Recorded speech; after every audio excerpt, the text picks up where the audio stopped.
Primera de Pedro, capítulo 5. Para pastores y ovejas. A. Los ancianos deben ser pastores fieles. 1. Primera de Pedro, capítulo 5, versículo 1. Un llamado a los ancianos.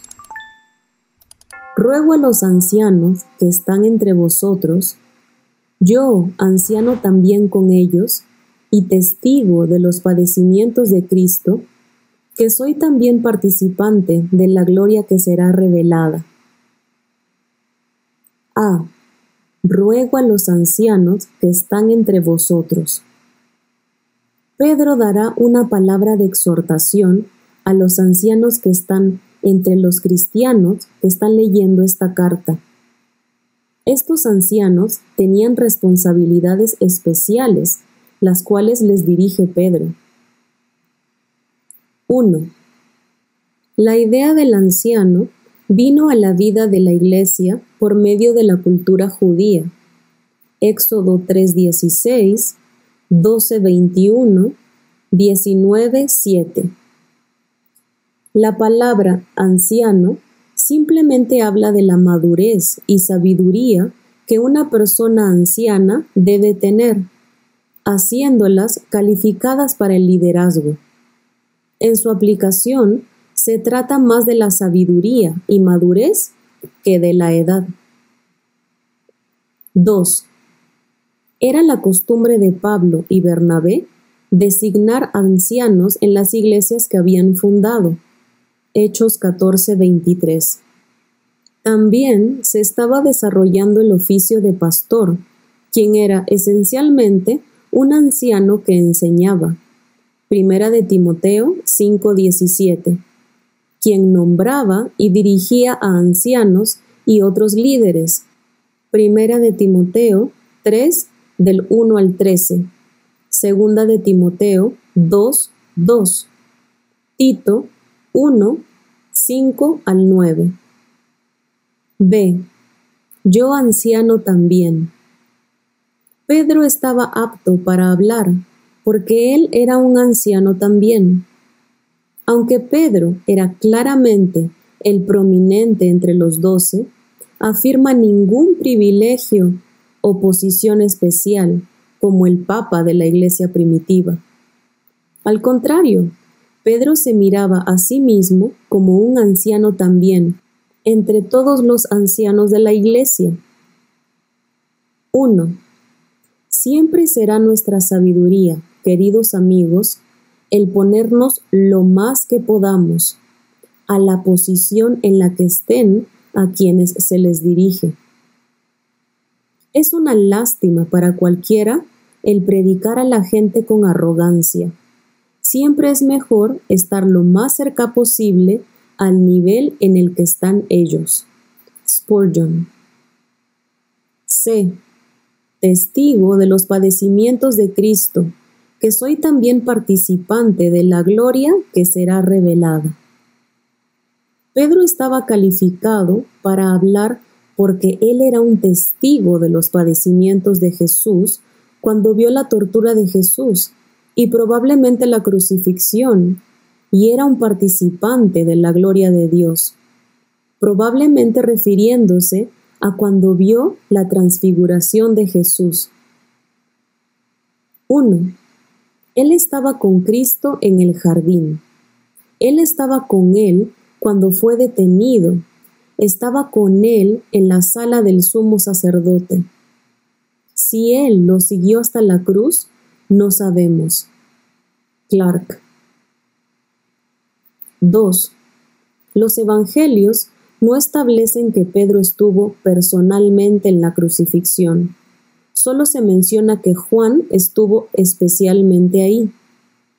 Pedro y otros apóstoles tal vez pudieron estar ahí entre todos sus conocidos, quienes observaron el evento desde lejos. Lucas 23:49. Hibbert. 3. Considerando que tal vez Pedro estuvo, muy probablemente, como testigo del padecimiento de Jesús en la cruz, el recordatorio de eso haría su exhortación a los ancianos mucho más poderosa. Es como si dijera: ustedes son los líderes por los cuales Jesucristo sufrió y murió, y yo lo vi sufrir. 4.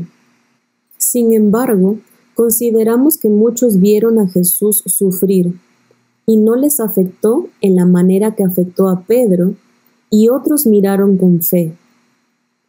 Hubo miles que fueron testigos presenciales de los sufrimientos del Señor, quienes, sin embargo, no vieron el verdadero significado. Vieron al gran sufridor salpicarse con su propia sangre, pero nunca vieron sus heridas con fe. Miles vieron al Salvador morir, pero simplemente se regresaron por su camino a Jerusalén, algunos de ellos golpeando sus pechos, pero ninguno creyendo en él, o realmente sabiendo el secreto de esa maravillosa muerte. Spurgeon. 2. Primera de Pedro, capítulo 5, versículos 2 y 3.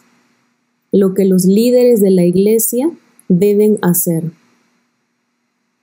Apacentar la grey de Dios que está entre vosotros, cuidando de ella, no por fuerza, sino voluntariamente, no por ganancia deshonesta, sino con ánimo pronto, no como teniendo señorío sobre los que están a vuestro cuidado, sino siendo ejemplos de la grey.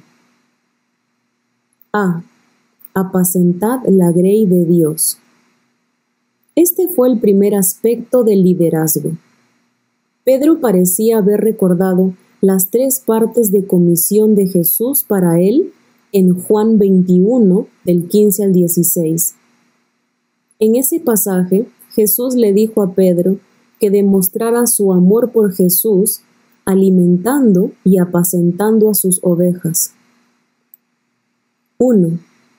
Un pastor espiritual hace su trabajo en 2 maneras principales. El primer trabajo es alimentar a las ovejas. Jesús enfatizaba esto a Pedro en Juan 21, del 15 al 17. Otro aspecto del trabajo es el atender a las ovejas, lo cual significa guiar, nutrir y cuidar a las ovejas. 2. La herramienta más importante para el pastor de la grey de Dios es un corazón como el corazón de Jesús, uno que está dispuesto a dar su vida por las ovejas, y uno que se preocupa por ellas genuinamente y está interesado en ellas. Juan 10, del 11 al 14. B. Cuidando de ella. Para Pedro, el trabajo de ser pastor también podría ser entendido como el ser un cuidador, capataz. Esta palabra de liderazgo proviene a la iglesia de la cultura griega y se refería a alguien que vela por alguien, un manager o un supervisor. Hechos 20:28, Primera de Timoteo 3, del 1 al 2, Tito 1:7. C. No por fuerza, sino voluntariamente. Los pastores no deberían hacer su trabajo por fuerza, como si fueran forzados a hacer un trabajo que en realidad odian, sino que deben servir a Dios y a su pueblo voluntariamente, desde un corazón que ama a las ovejas y que quiere servir. 1. Ninguno de los soldados de Dios son mercenarios u hombres presionados. Todos son voluntarios. Debemos tener un corazón de pastor si vamos a hacer el trabajo de un pastor. Meyer. D. No por ganancia deshonesta, sino con ánimo pronto. Los pastores no deberían hacer su trabajo por ganancia deshonesta. La ganancia es deshonesta porque era su motivo para servir como pastores. Al contrario, ellos deben de servir con ánimo pronto, dispuestos a servir sin importar la compensación financiera. 1.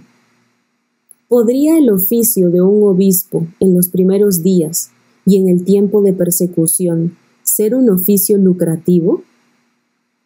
¿Qué no el Espíritu de Dios guía al apóstol a hablar de estas cosas para la posteridad en vez de que para ese tiempo? Clark.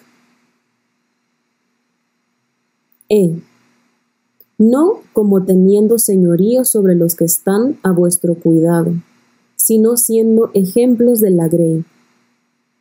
Los pastores no deberían hacer su trabajo con señorío, porque las ovejas no les pertenecen.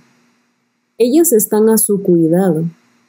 Por lo contrario, los pastores deben servir como ejemplos, no dictadores. 1. No como teniendo señorío. Demuestra que en la mente de Pedro, los pastores tenían autoridad significante en la iglesia primitiva. Si el oficio del pastor era tan impotente que el pastor no gobernaba ni guiaba, entonces había muy poco potencial para tener señorío. Pero como Pedro da este aviso, demuestra que sí había potencial para tener señorío. 2. El hecho preocupante es que los pastores son ejemplos de la grey. Tengan la intención de serlo o no. Es interesante ver cómo la congregación toma la personalidad de su pastor en lo bueno y en lo malo. 3. Los que están a vuestro cuidado.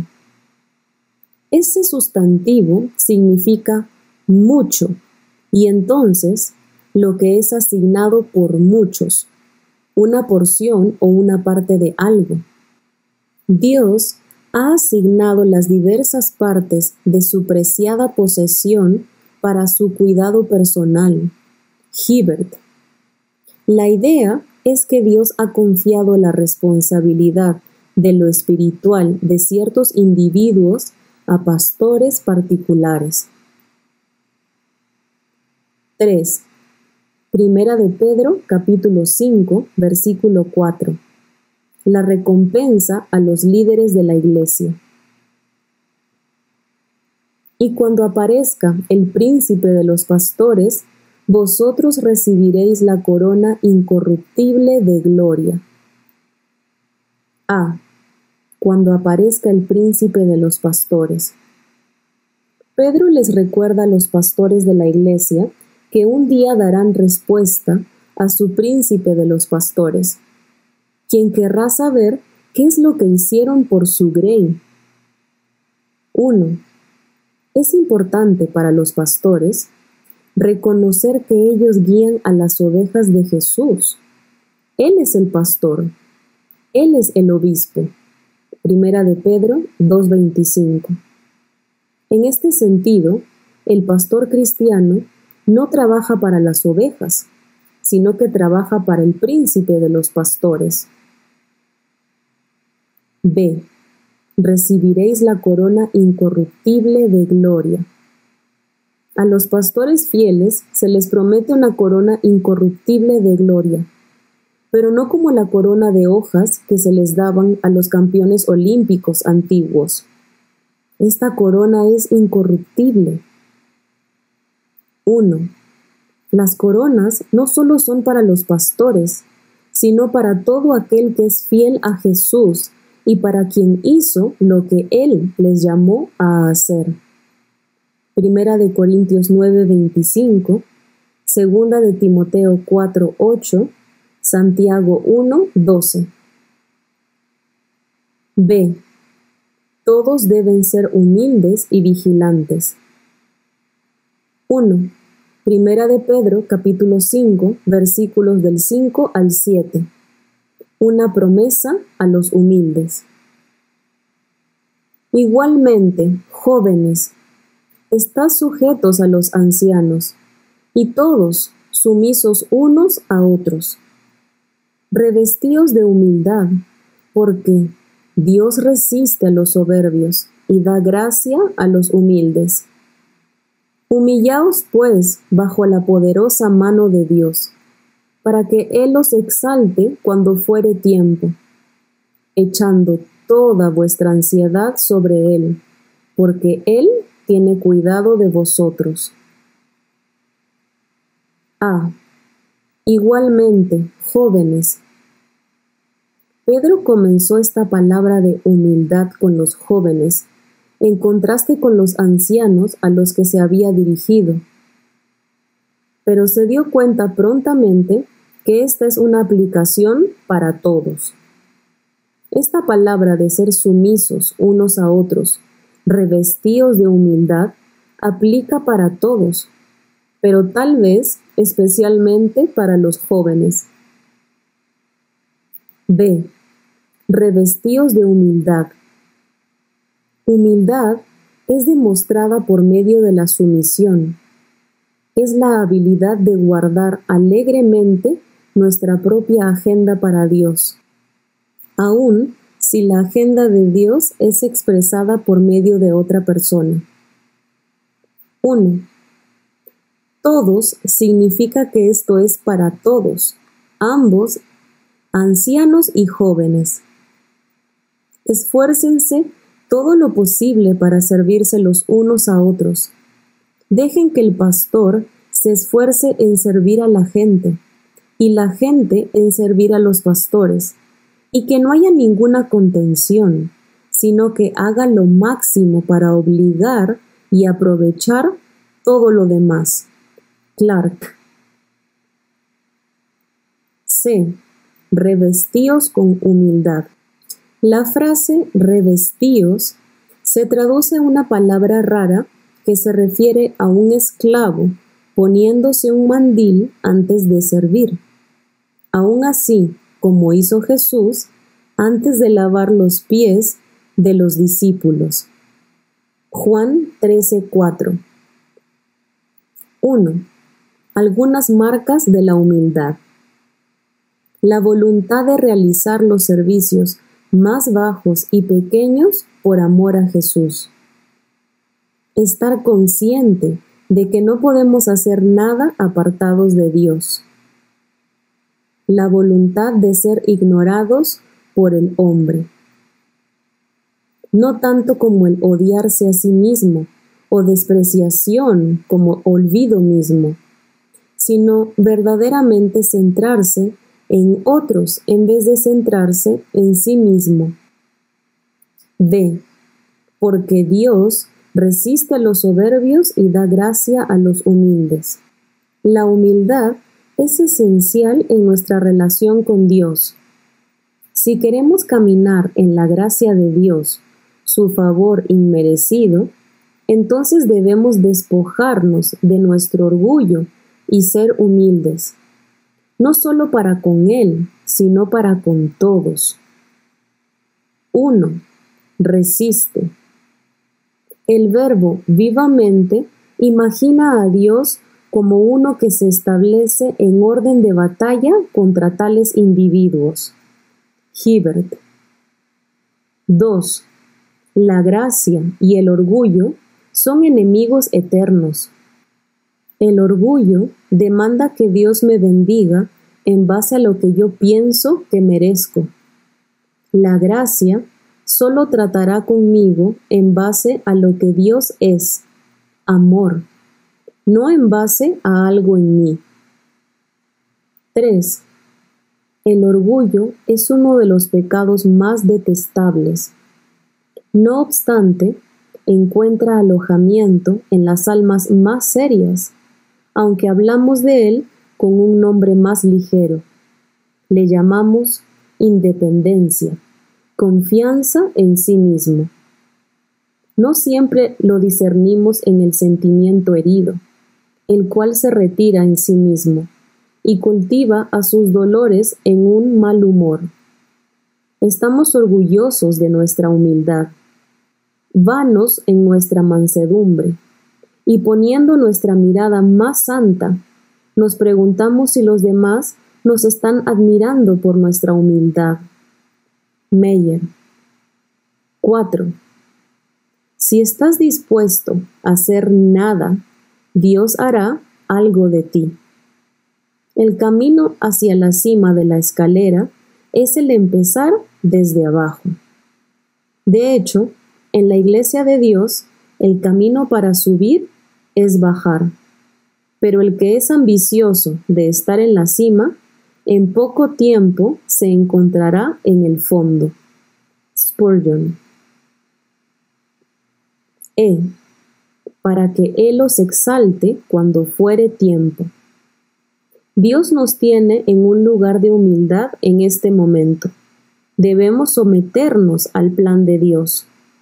Él sabe que cuando fuere tiempo nos exaltará, aunque a veces pensemos que conocemos el tiempo mejor que Dios. Echando toda vuestra ansiedad sobre Él. La humildad verdadera se demuestra cuando tenemos la habilidad de echar nuestra ansiedad sobre Dios. Es presunción orgullosa llevar las cosas a nuestra propia preocupación y tratar con cosas que Dios ha prometido que Él tratará. Mateo 5, del 31 al 34. 1. Si hiciéramos caso de la orden en 1 de Pedro 5:6 y verdaderamente nos humillamos bajo la poderosa mano de Dios, tendríamos muchas menos preocupaciones para echar sobre Él, como se nos invita en 1 de Pedro 5:7. Las preocupaciones sobre la codicia, ambición, popularidad, todas se evaporan bajo la orden de humillaos, pues, bajo la poderosa mano de Dios. 2. Spurgeon usó una ilustración de un hombre que viene a mover tus muebles, pero carga con una mochila enorme y pesada en él. Se queja de que es difícil hacer el trabajo de mover tus muebles. ¿No le sugerirías tú que sería más fácil si se despojara de sus propias cargas para que él pudiera cargar las tuyas? De la misma manera, no podemos hacer el trabajo de Dios cuando estamos sobrecargados de nuestras propias preocupaciones y cargas. Échalas sobre Él y después toma la carga del Señor, la cual es una carga ligera y un yugo que te queda a la perfección. 3. Hay muchas ansiedades que no podemos echar sobre Dios, y la palabra de Pedro aquí nos purifica de esas ansiedades impías. Estoy preocupado de que nunca seré rico.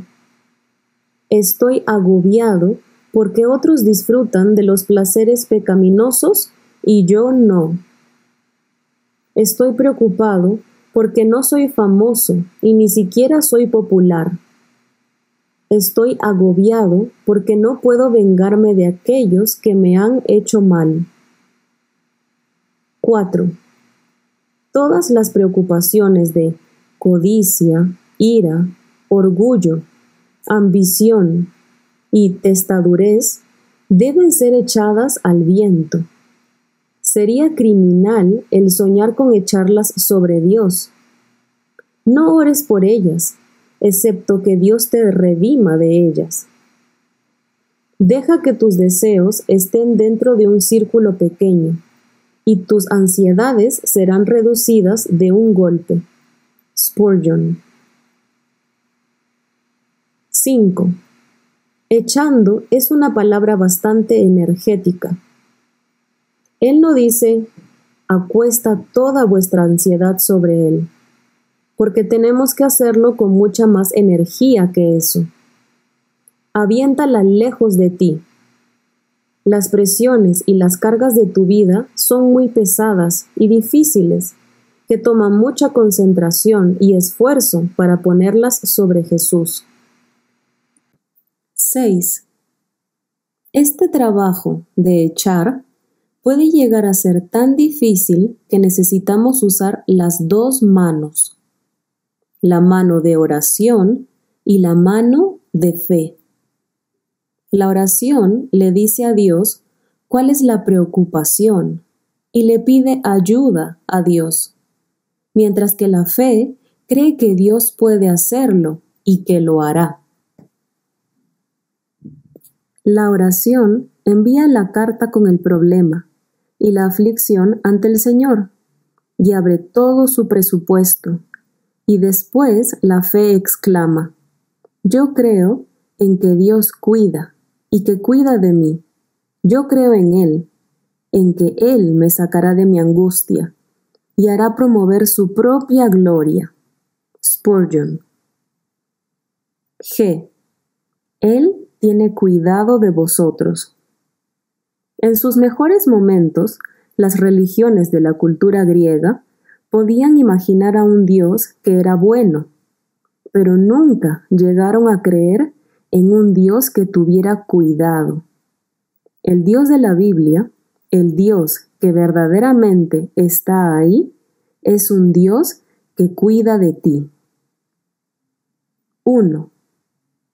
El creer que Dios cuida de nosotros es lo que separa al cristianismo de todas las religiones, las cuales, bajo todas las variedades de la forma, se ocupan con la tarea de hacer a Dios preocuparse, del despertamiento por sacrificio o rezo, o interpretar el interés durmiente de la deidad. Masterman citado en Hibbert. 2. Frecuentemente juzgamos a los padres por los hijos. Cuando un hijo de Dios está lleno de miedo y preocupación, ¿acaso no tiene razón el mundo de pensar que su Padre en el cielo no se preocupa por él? Nuestra preocupación y miedo refleja pobre e injustamente a Dios. 2. Primera de Pedro, capítulo 5, versículos 8 y 9. Estar vigilantes por el diablo. Sed sobrios y velad, porque vuestro adversario, el diablo, como león rugiente, anda alrededor buscando a quien devorar, al cual resistid firmes en la fe, sabiendo que los mismos padecimientos se van cumpliendo en vuestros hermanos en todo el mundo. A. Vuestro adversario, el diablo, anda alrededor. Pedro nos exhorta a tener la mente despejada, sobrios y alertas, velad, porque Satanás aún no ha sido atado y restringido por 1000 años, como dice Apocalipsis 20, 1 y 2, que estará. En el tiempo presente, el diablo anda alrededor. 1. Él anda alrededor. Él tiene acceso a ti en todas partes. Él conoce tus sentimientos y tus propensiones, y se informa a sí mismo de tus circunstancias. Solo Dios puede saber y hacer más que Él. Por lo tanto, debes echar tu carga sobre Dios. Clark. 2. Ciertamente el diablo anda alrededor. A pesar de que es un ser finito y solo puede estar en un lugar a la vez, su esfuerzo, energía y asociados le permiten extender su influencia por todo el mundo y en cada aspecto de la vida. B. Como león rugiente. Para los cristianos, Satanás es un león quien tal vez ruge, pero se le han quitado los colmillos en la cruz. Colosenses 2:15. No obstante, el sonido de su rugir, sus mentiras engañosas, son potentes y tienen el poder para devorar almas y robar a los cristianos de su eficacia. 1. El Salmo 91:3 sugiere que Satanás puede venir a nuestra contra como un cazador de aves. El cazador de aves siempre es callado y reservado, nunca queriendo revelar su presencia. Segunda de Corintios 11:14 nos dice que Satanás puede venir a nosotros como un ángel de luz, pareciendo glorioso, bueno y atractivo. Pero otras veces, nos dice Pedro, Satanás viene a nosotros como un león rugiente, ruidoso e intimidante. Él ruge por medio de la persecución. Él ruge por medio de la tentación. Él ruge por medio de blasfemias y acusaciones en contra de Dios. 2. Notamos el objetivo de Satanás, buscando a quien devorar. Él no solo busca lamer o mordisquear a su presa, él la quiere devorar. Él nunca va a estar contento hasta que vea al creyente absolutamente devorado. Él lo rompería en pedazos y quebraría sus huesos y los destruiría por completo si pudiera. Por lo tanto, no disfrutes de la idea que el objetivo principal de Satanás es hacerte miserable. Él se place de eso. Pero eso no es el gran fin para él. Algunas veces hasta puede que te haga feliz, porque él tiene venenos delicados y con sabor dulce, los cuales administra al pueblo de Dios. Si él piensa que nuestra destrucción puede lograrse mejor por dulces que por amargos, ciertamente preferiría a aquel que tenga el mejor efecto al final. Spurgeon. C. Al cual resistid firmes en la fe. El secreto de la guerra espiritual es fácil. Resistid firmes. A medida que estamos firmes en la fe, resistimos las mentiras, amenazas e intimidación del diablo. 1. Las Escrituras exhortan a los creyentes a huir de diversos males. Primera de Corintios 6:18, 10:14, Primera de Timoteo 6:11, Segunda de Timoteo 2:22. Pero en ningún lugar se les dice que huyan del diablo. Eso sería un esfuerzo inútil. Hibbert. 2. Resistid. Viene de las palabras griegas antiguas, estar de pie y en contra. Pedro nos dice que estemos de pie en contra de Satanás. Satanás puede salir corriendo por la resistencia del creyente, más bajo que viene con la autoridad por lo que Jesús hizo en la cruz. 3. Resistid. Ora más cada vez que él esté activo. Prontamente se rendirá si se da cuenta que sus tácticas te acercan a Cristo. Muchas veces Satanás no es nada más que un perro grande y negro que solo hace que las ovejas de Cristo se acerquen más a su maestro. Spurgeon. D. Sabiendo que los mismos padecimientos se van cumpliendo en vuestros hermanos en todo el mundo. También tomamos confianza al saber que nunca estaremos solos en nuestra guerra espiritual. Nuestros hermanos y hermanas en Cristo han peleado y están peleando las mismas batallas. 1. La perspectiva es en todo el conflicto de los santos. Es visto como uno solo. Ningún alma está peleando sola. Cada uno está apoyando a la vez y es apoyado por todo el resto. Morgan. 3. Primera de Pedro, capítulo 5, versículos 10 y 11. una oración para el fortalecimiento espiritual.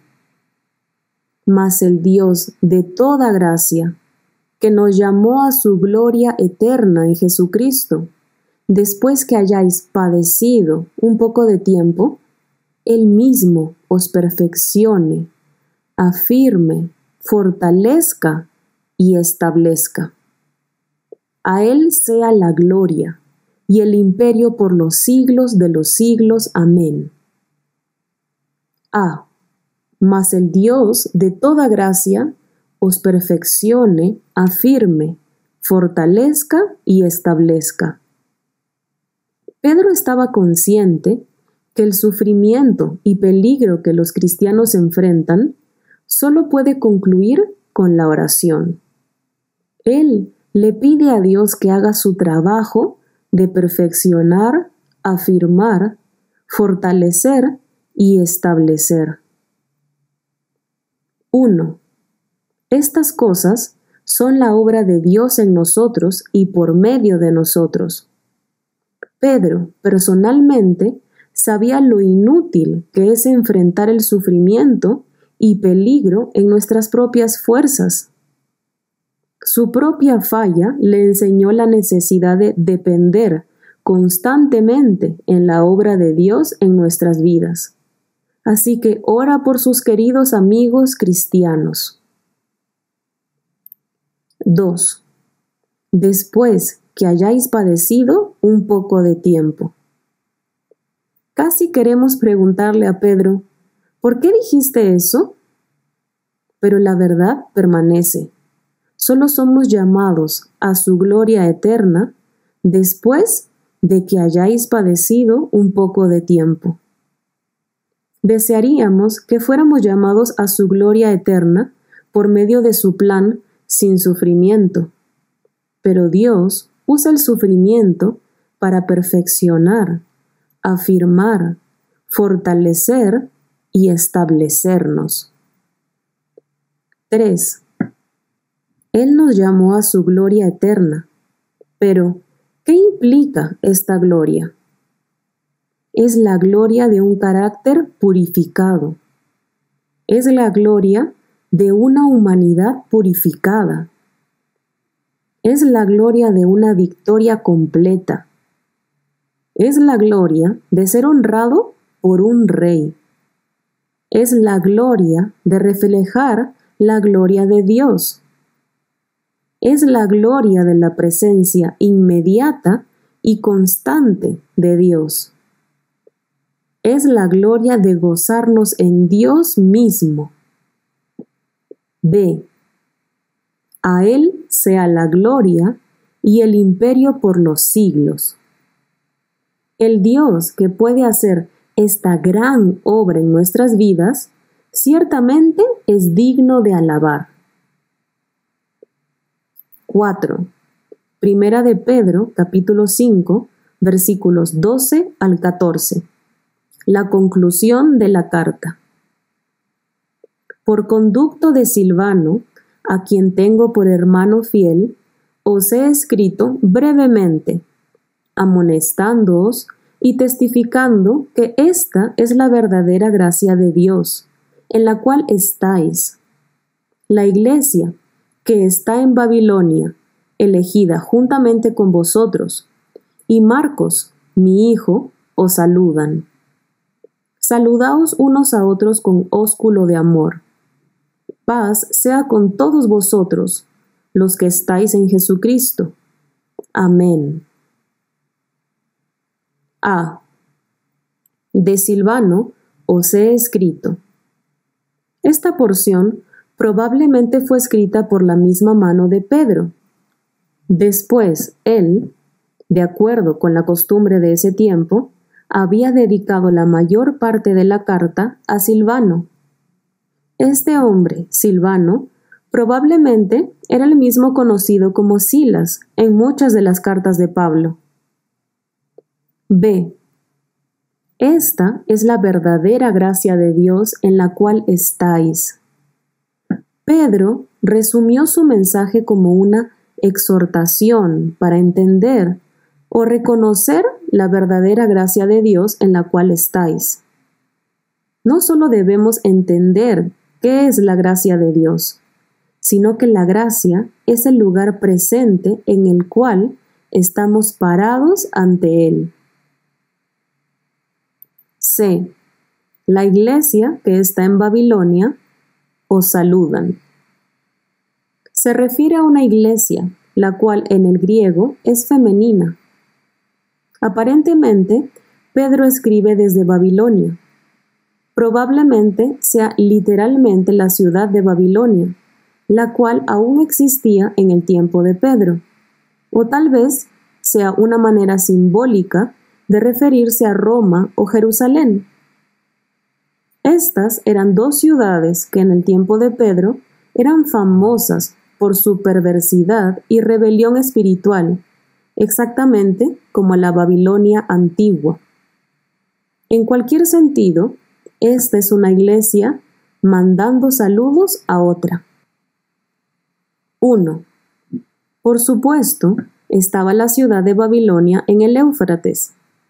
También había un lugar conocido como Babilonia en Egipto, y había una fortaleza militar romana cerca de la ciudad que hoy es El Cairo. No obstante, muchos piensan que Pedro se refería a Babilonia en un sentido simbólico a la ciudad que hoy en día es Roma. Como concepto bíblico, Babilonia, la ciudad de este mundo, se tiene en comparación con Jerusalén, la ciudad de Dios. Puede que se haya referido a Roma como Babilonia, como el centro de la mundanería. D. Y Marcos, mi hijo, os saludan. Este versículo conecta a Marcos con Pedro, aparentemente el mismo Marcos de Hechos 12:12, 12:25 y 15 del 37 al 39. Cuando el estilo y la perspectiva del Evangelio de Marcos se toman en cuenta, muchos piensan que Pedro era el recurso primario de información para el Evangelio de Marcos. E. Saludaos unos a otros con ósculo de amor. Pedro concluye con la orden de saludar y demostrar el amor de Dios los unos con los otros, y por pronunciar una bendición de paz. Estas dos cosas, amor de los unos a los otros y paz, son especialmente necesarios para aquellos que están pasando por tiempos de sufrimiento y peligro.